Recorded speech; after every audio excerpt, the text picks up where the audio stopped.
इस कार्यक्रम के पुण्यार्चक हैं गुणायतन परिवार।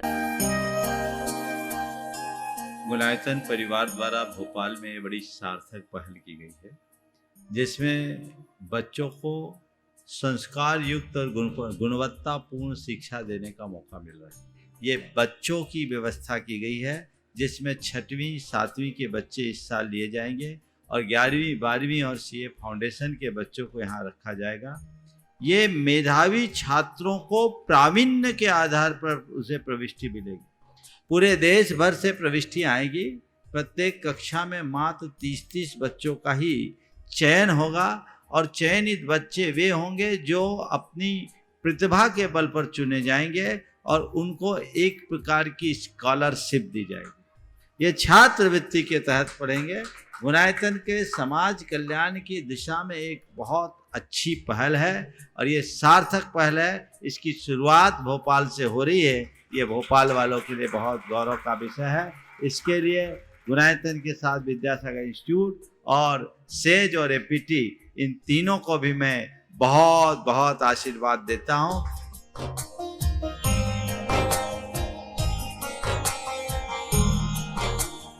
एक आदर्श और व्यवस्थित दिनचर्या का लक्ष्य प्राप्ति में बहुत बड़ा योगदान होता है।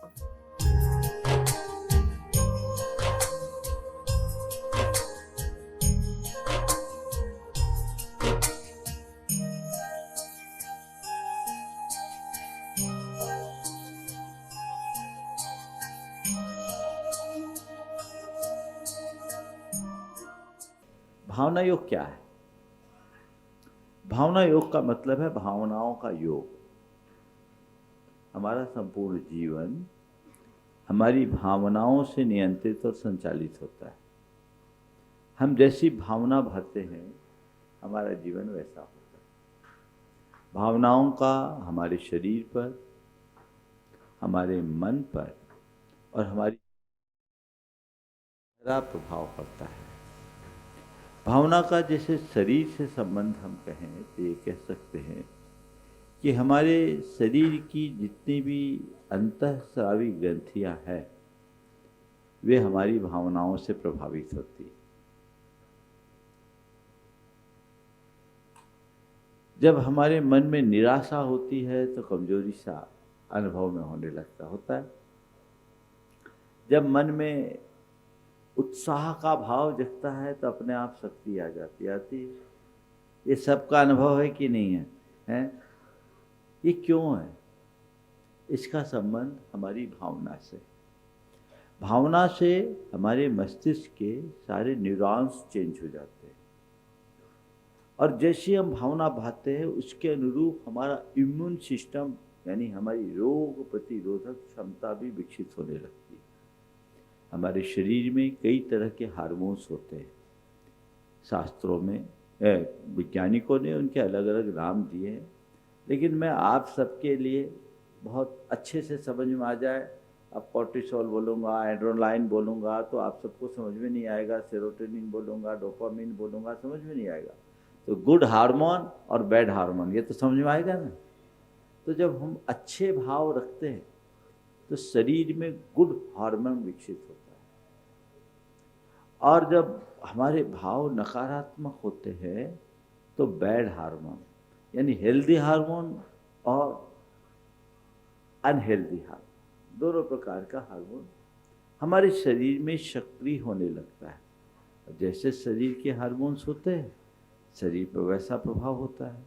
जो गुड हार्मोन्स होते हैं वो अच्छे रसायनों का स्राव करते हैं जो हमारे लिए बहुत हेल्दी होता है, और जो बैड हार्मोन होते हैं वो हमारे शरीर को एक प्रकार से विषाक्त बना देते हैं। हमारे शरीर में अनेक प्रकार के टॉक्सिन्स होते हैं। तो उन सब से बचने के लिए हमें अच्छे भाव रखने चाहिए। अच्छे भाव होंगे तो हमारे शरीर पर उसका अच्छा प्रभाव पड़ेगा। बहुत सारे लोगों को, अभी आपको हो सकता है कुछ सुविधा हुई तो 2-4 क्लिप दिखाएंगे। कैंसर जैसी जानलेवा बीमारी भावना योग से ठीक हुई।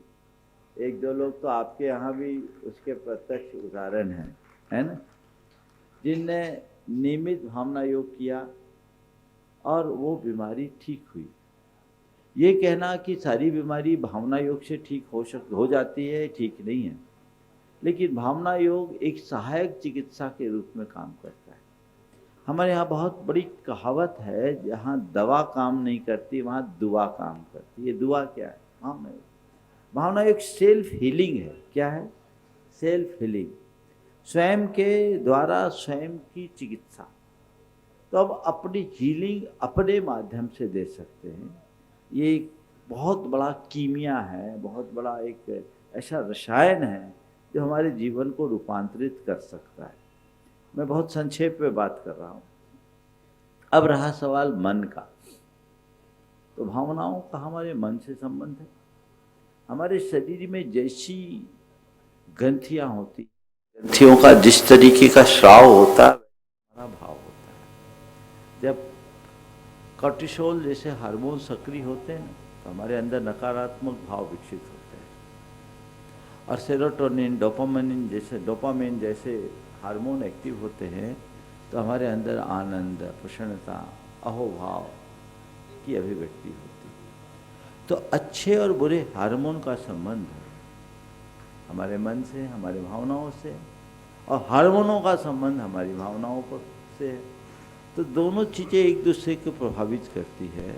तो जब हमारे मन में अच्छे भाव होते हैं तो हमारा मन प्रशस्त होता है, हम अपने अंदर की नकारात्मकता को दूर कर सकते हैं। आधुनिक मनोविज्ञान में इस विषय में और अधिक व्याख्यान दिया गया, विवेचना की गई। वो कहते हैं कि हमारा दो प्रकार का मन है, एक चेतन मन और दूसरा अवचेतन मन। हम जो कुछ करते हैं, बोलते हैं, महसूस करते हैं, जो क्रियाएं हमारी देखने में आती है, ये सब चेतन मन की है। लेकिन इस चेतन मन को सक्रिय बनाए रखने वाला जो मन है वह अवचेतन मन है। हमारे सारी गतिविधियों में 90% भूमिका अवचेतन मन की होती है। चेतन मन की भूमिका केवल 10% होती है। जो हम देखते हैं, जो हम सुनते हैं, जो हम बोलते हैं, जो हम महसूस करते हैं, वो सब संस्कार हमारे अवचेतन मन पर पड़ जाते हैं। और अवचेतन मन में जैसे संस्कार जमते हैं वह हमारे चेतन मन को उस तरीके से सक्रिय करके प्रकट कर देता है। तो जैसे संस्कार हमारे अवचेतन मन में पड़ेंगे, चेतन मन से वैसा हो जाएगा। तो हम जैसी भावना भाते हैं वैसा जीवन बनता है। इसलिए कहा जाता है यद भाव्यते तद भवते। जैसी भावना भाते हैं वैसा जीवन बन जाता है। तो हम जो होना चाहते हैं, जो पाना चाहते हैं, वैसी भावना भाए। समझिए, भावनाओं से मन का बड़ा संबंध है। अच्छा मन रखना चाहते हैं, अपने भावनात्मक स्वास्थ्य को ठीक रखना चाहते हैं, तो भावना योग उसका बड़ा कारगर उपाय है। आपको गुस्सा ज़्यादा आता है, शांत रहना है, बार बार दोहराइए, मुझे शांत रहना है, मुझे शांत रहना है, मुझे शांत रहना है, मुझे शांत रहना। इससे क्या होगा? वैज्ञानिक कहते हैं इससे हमारे ब्रेन में एक न्यूरल पाथवे बनता है। क्या बनता है? ये पाथवे क्या कहलाता है? पगडंडी। क्या बनती है? आप सड़क पर चलते हैं ना, तो जिस सड़क पर बार बार चलो, खेत में जिस रास्ते से बार बार चलो, तो सब लोग चलते चलते तो क्या होता है? वो पगडंडी बन जाती। तो ऐसी जो बातें हम बार बार दोहराते हैं, तो वो हमारा पाथवे कहलाता है, यानी एक पगडंडी होती। फिर माइंड उसी तरीके से काम करना शुरू कर देता है। तो अगर हम शांत रहना है, शांत रहना है, शांत रहना है, शांत रहना है, बार बार दोहराएंगे तो कौन सा न्यूरल पाथवे बनेगा? मुझे शांत रहना है। क्या होगा? अब मुझे शांत रहना है, ये पाथवे बन गया, तो क्या होगा? जब गुस्सा आएगा तो अंदर से आवाज क्या आएगी? क्या होगा? मुझे शांत, मुझे संयम रखना है, मुझे संयम रखना है, मुझे धीरज रखना है, मुझे धीरज रखना है, मुझे सहज रहना है, मुझे सहज रहना है, मुझे सकारात्मक रहना है, मुझे सकारात्मक रहना है। ये कुछ चीजें हैं जिनको आपको अपनी प्रैक्टिस में लाने की जरूरत है। एक बार का प्रवचन सुन के कुछ नहीं होगा कि आज बस महाराज के पास महाराज आए, हम लोगों ने निवेदन किया, महाराज जी ने भावना योग करा दिया, हो गया काम। इतना आसान होता तो अभी तक दुनिया बदल गई होती कि नहीं? तो उसके लिए आपको प्रयास करना पड़ेगा, और जब आप बार बार अभ्यास करोगे तो वैसा न्यूरल पाथवे बन जाता है। वैज्ञानिकों ने इसको कहा हमारे लिम्बिक सिस्टम में चेंज आ जाता है। हमारे मस्तिष्क के जो संरचना है उसमें एक आपका जाकर के हिप्पोकैम्पस है, समझ गए? तो हिप्पोकैम्पस में हमारी सारी स्मृतियाँ बढ़ी रहती है और वो पूरी की पूरी चीज़ें उसमें से फिर चेंज होना शुरू हो जाती है। तो ये चीज़ें हैं जो हमारे मस्तिष्क की संरचना को प्रभावित करती है, और इसका पूरा विज्ञान है। इस पर कई रिसर्च हुए बड़े बड़े और उसमें निष्कर्ष दिया है। मैं बहुत गहराई में नहीं जा रहा हूँ, आप लोग पुस्तकें पढ़ोगे तो उसमें मालूम पड़ जाएगा। फील्ड टू हील भावना योग का विज्ञान आप सबको पढ़ना चाहिए। आप लोग अपने स्वाध्याय में उसे सामूहिक रूप से भी रख सकते हैं। उसको पढ़ोगे तो उसमें सारी चीज़ें बहुत विस्तार से है, फिर आपका श्रद्धान और बढ़ेगा। और कुछ नहीं, जिनको पढ़ने की सुविधा नहीं हो, आप तो भावना योग श्रद्धान के साथ करो, प्रयोग करो, आनंद ले, समझ गए? तो ये हमारी इस तरह की भावनाओं को बार बार दोहराने से हमारी मनोदशा बदल जाती है। मेडिकल साइंस में दो शब्द आता है, एक आता है प्लेसिबो इफेक्ट और एक आता है नोसिबो इफेक्ट। मन का, भावना का क्या प्रभाव पड़ता है। प्लेसिबो इफेक्ट क्या है और नोसिबो इफेक्ट क्या है? किसी व्यक्ति को असाध्य रोग है और उसको उसके मन में बिठा दिया गया कि हम तुम्हें जो दवाई दे रहे हो रामबाण है। ऐसा प्रयोग किया गया कि ऐसे लोगों को केवल डिस्टिल वाटर का इंजेक्शन लगा दिया और उनको काम कर गया। ये कहलाता है प्लेसिबो इफेक्ट। नोसिबो इफेक्ट इससे उल्टा है। नोसिबो इफेक्ट क्या कहलाता है?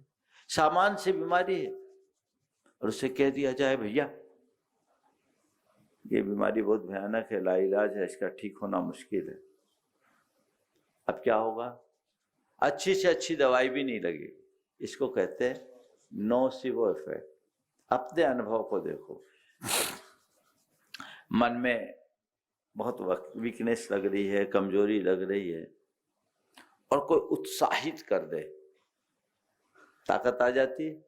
आती कि नहीं आती? दम मारो, चलो तुम तो आ जाओ, हाँ हो गया।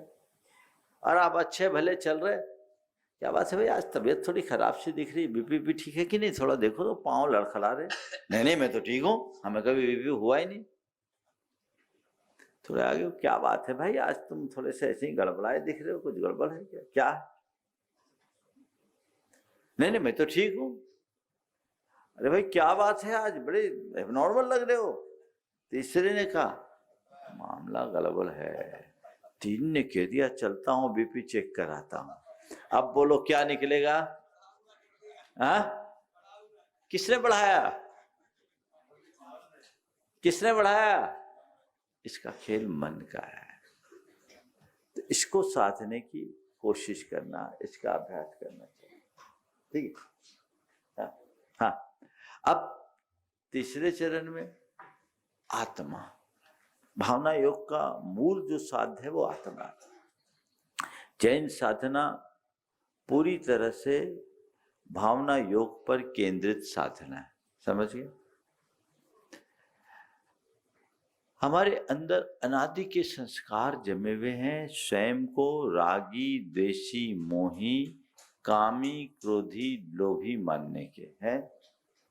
हमारा एक अनंतकालीन संसार है देह आत्मबोध का, शरीर को ही आत्मा रूप मानने का। तो आत्मा से भिन्न हम कुछ जानते ही नहीं, मानते ही नहीं। हमारे चेतना में वो संस्कार जमे हैं। अब अगर अपना कल्याण करना है तो उस संस्कार को बदलो। क्या करो? मैं रागी, देशी, मोही हूं, मैं देह रूप हूं, इस संस्कार को बदल करके मैं शुद्ध आत्मा हूं, इस संस्कार को जगा, और ये संस्कार जग गए, काम बन गया। तो उसके लिए क्या करो? मैं शुद्ध आत्मा हूं, शुद्धोहम, मैं शुद्ध आत्मा हूं, मैं सहज आत्मा हूं, मैं शांत आत्मा हूं, सोहम सोहम, मैं आत्मा हूं, मैं आत्मा हूं, मैं आत्मा हूं, मैं आत्मा हूं। ये बार बार जब हम भावना भाएंगे क्या होगा? एक पल में ये अनुभव होने लगेगा कि मैं आत्मा हूं। क्या होगा उससे? क्या होगा? हमारे रागी देशी मोही पन के जो संस्कार है वो उनकी निर्जरा हो जाएगी। क्या हो जाएगी? और शुद्ध आत्मा हूं इस बात का श्रद्धान गहराएगा, और शुद्धात्मा की भावना भाने से शुद्धात्मा की अनुभूति होगी, और जिस समय हम शुद्धात्मा की पूर्ण अनुभूति कर लेंगे मुक्ति मिल जाएगी। ये फंडा है भावना योग का, समझ गए? हमारे शास्त्रों में लिखा भावेन बंधो भावेन मोक्षो, भाव से ही बंध होता है और भाव से ही मोक्ष। सारा काम भाव से है। तो अपने भावों को जिसने साध लिया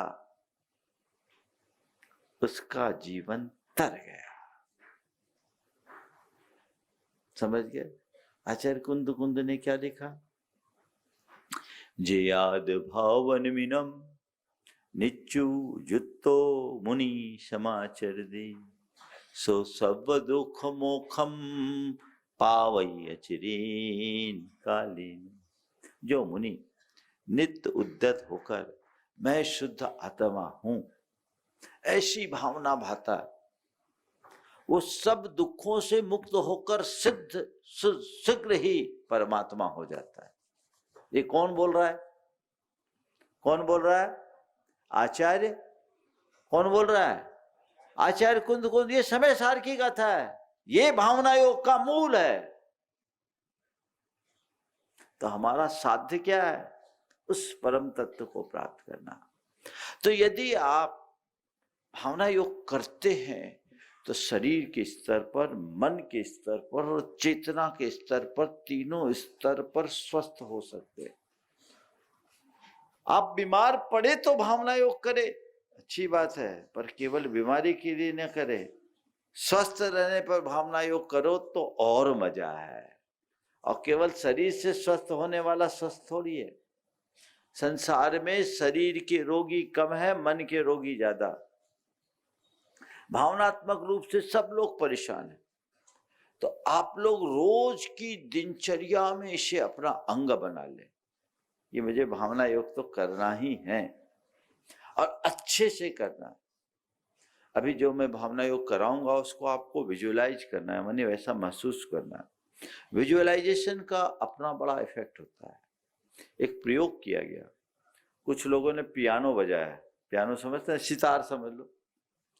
और पियानो बजाया, आनंद लिया। और कुछ लोगों को पियानो बजाने को नहीं मिला, बस उनसे कहा गया कि तुम पियानो बजाने का एक्टिंग करो।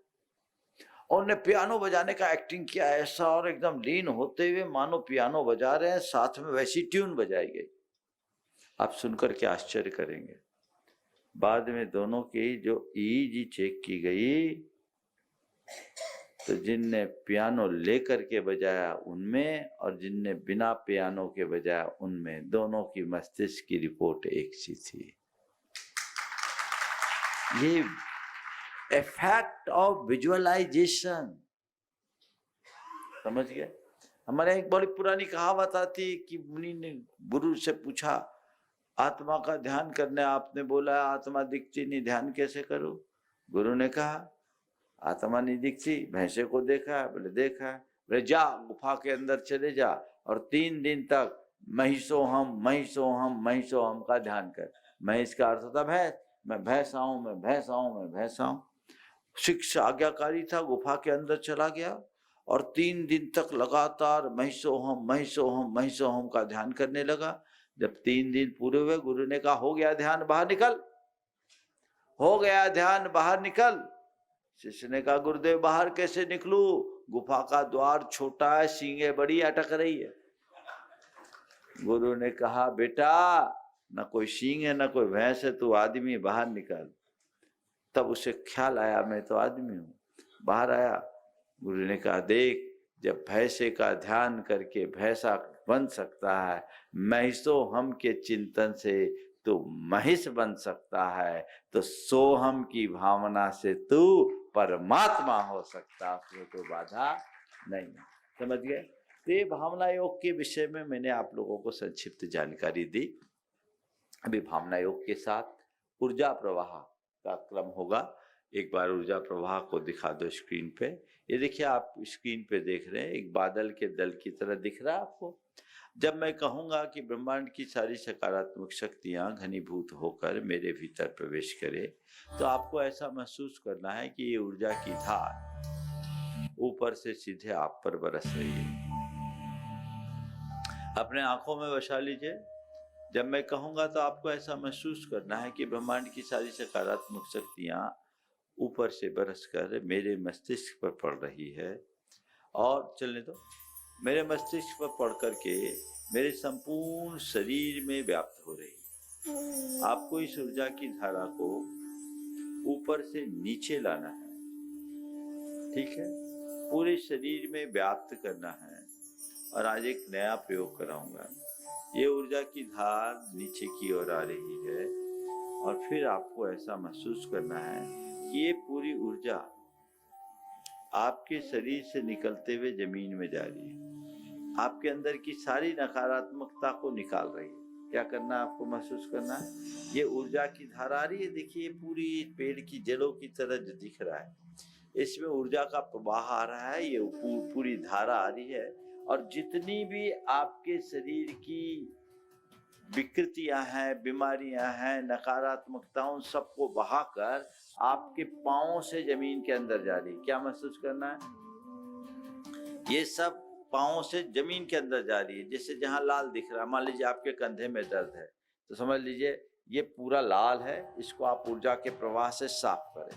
छाती में तकलीफ है, समझो वो लाल है, उसको ऊर्जा के प्रवाह से साफ करें। जैसे फ्लैश करते हैं ना पानी डाल करके, तो बस ये ऊर्जा के प्रवाह से उसको क्लीन करते हुए, जिसको जो भी बीमारी है वो उस बीमारी को ध्यान रखते हुए, जिस ऑर्गन में प्रॉब्लम है उसको विशेष फोकस करते हुए आप उसको बहाइए, और बहा करके पूरी ऊर्जा को पांवों से जमीन के अंदर घुसा दीजिए। ठीक है? जब मैं कहूँगा जमीन के अंदर हो गया, हो गया। उसके बाद फिर जमीन के अंदर से, जैसे पेड़ जड़ों से ऊर्जा लेता है ना, तो फिर सकारात्मक ऊर्जा को लीजिए, और सकारात्मक ऊर्जा को लेकर के धीरे से नीचे से ऊपर की ओर लाते हुए हृदय में लाना है। हृदय तक ला करके मैं नीचे से बोलूँगा सो, और हृदय तक आएगा धीरे धीरे, और हम कहेंगे तो चारों तरफ फैलेगा, और आप पूर्ण सकारात्मकता के पिंड रूप अपने आप को महसूस करेंगे कि मैं पूरी तरह से सकारात्मक हूँ, ऊर्जावान हूँ। एक अलग प्रकार की अनुभूति आप सबको होगी। चलिए, तैयार हैं आप सब? शुरू करें। स्थिर आसन में बैठ जाएं, मन को प्रसन्नता से भर लें। गहरी सांस लेकर 3 बार ओंकार की नाद लें। गहरी सांस भरें। ओ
दोनों कानों में उंगलियां डाल लीजिए। 3 बार ओठ बंद करके अनुगूंज करना है, श्वास भर लीजिए।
ओ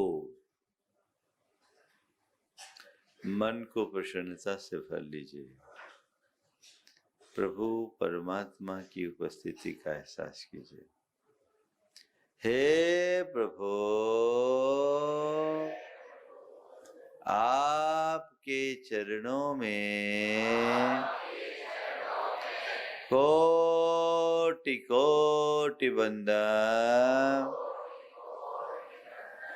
कोटि कोटि आभार। हे प्रभु, आपकी कृपा से मुझे जीवन का यह नया दिन मिला। मुझे ऐसी शक्ति दे कि आज के इस दिन को अच्छा दिन बना सकूं। हे प्रभु, मेरा दिन अच्छा दिन बने, सबका दिन अच्छा दिन बने, सबका मंगल हो, सबका मंगल हो। जग में शांति होए, जग में शांति होए। हे प्रभु, मुझ में ऐसी दृष्टि जगा दो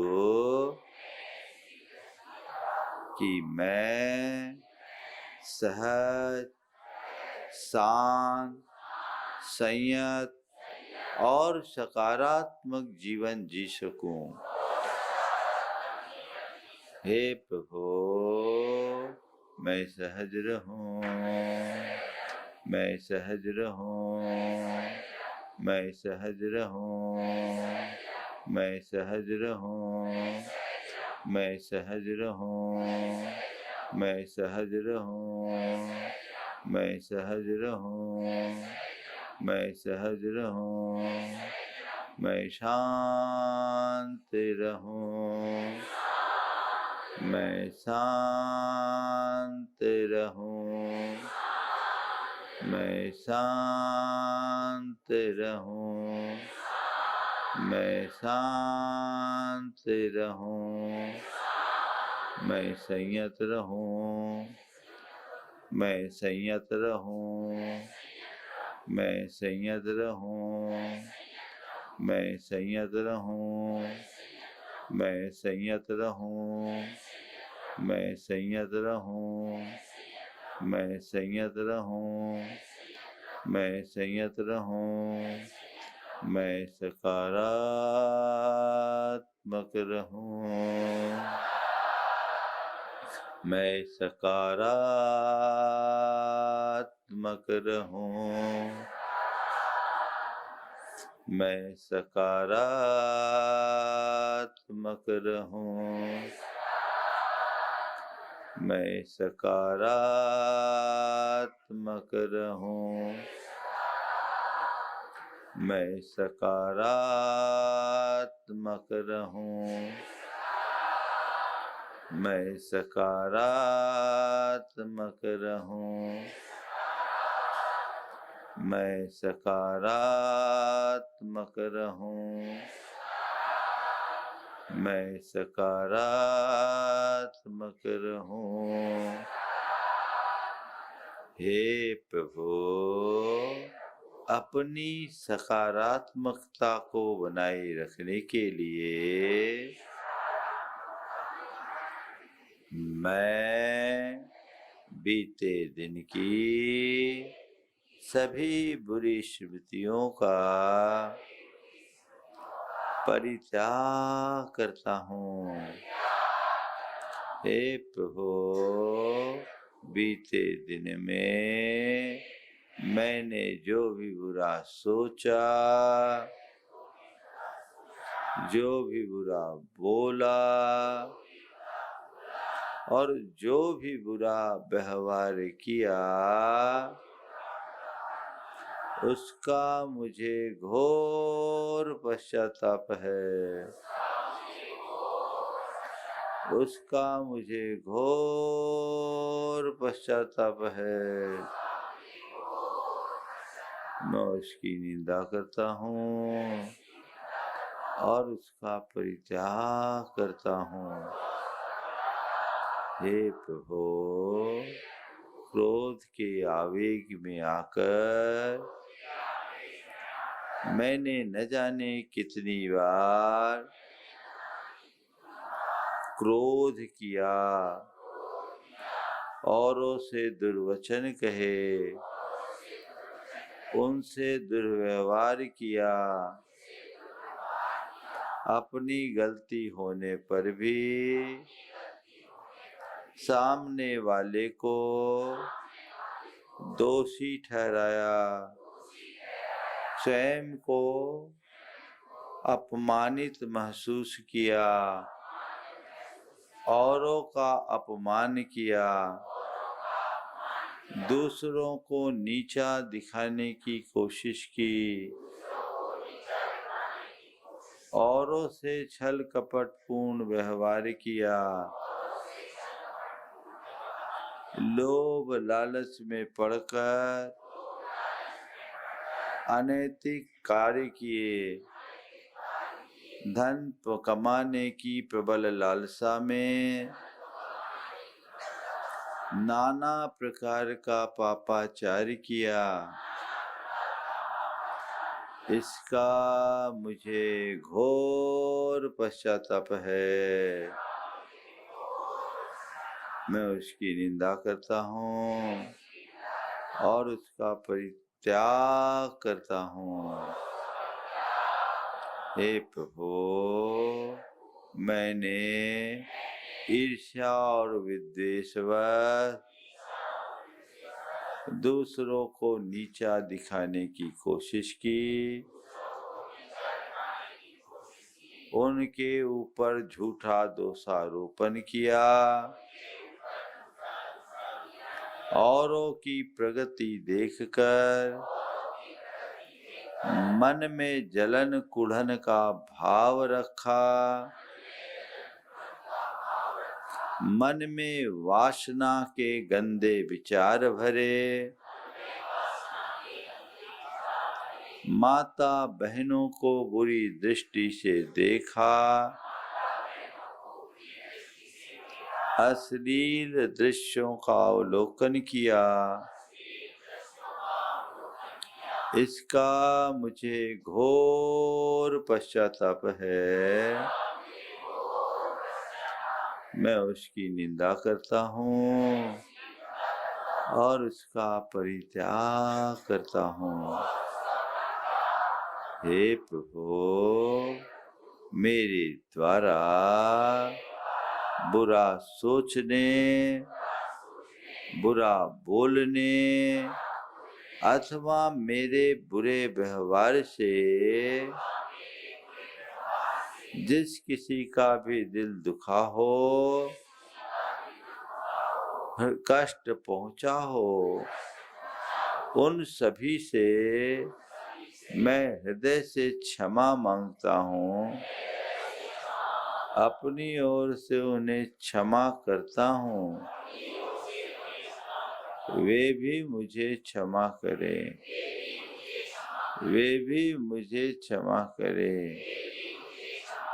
हे प्रभु, मैं अपनी समस्त बुराइयों को छोड़ता हूँ, मैं अपने सभी पापों का परित्याग करता हूँ।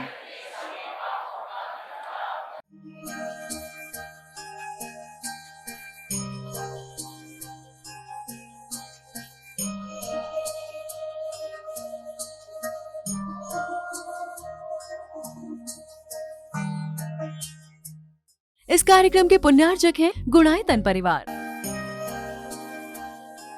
गुणायतन परिवार द्वारा भोपाल में बड़ी सार्थक पहल की गई है, जिसमें बच्चों को संस्कार युक्त और गुणवत्तापूर्ण शिक्षा देने का मौका मिल रहा है। ये बच्चों की व्यवस्था की गई है, जिसमें 6वीं 7वीं के बच्चे इस साल लिए जाएंगे और 11वीं 12वीं और सीए फाउंडेशन के बच्चों को यहाँ रखा जाएगा। ये मेधावी छात्रों को प्रावीण्य के आधार पर उसे प्रविष्टि मिलेगी। पूरे देश भर से प्रविष्टि आएगी।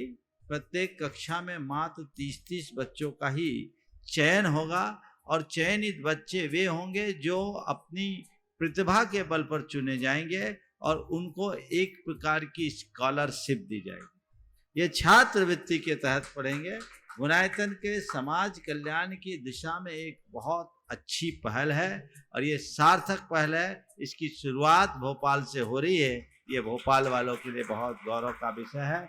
इसके लिए गुणायतन के साथ विद्यासागर इंस्टीट्यूट और सेज और एपीटी, इन तीनों को भी मैं बहुत बहुत आशीर्वाद देता हूँ।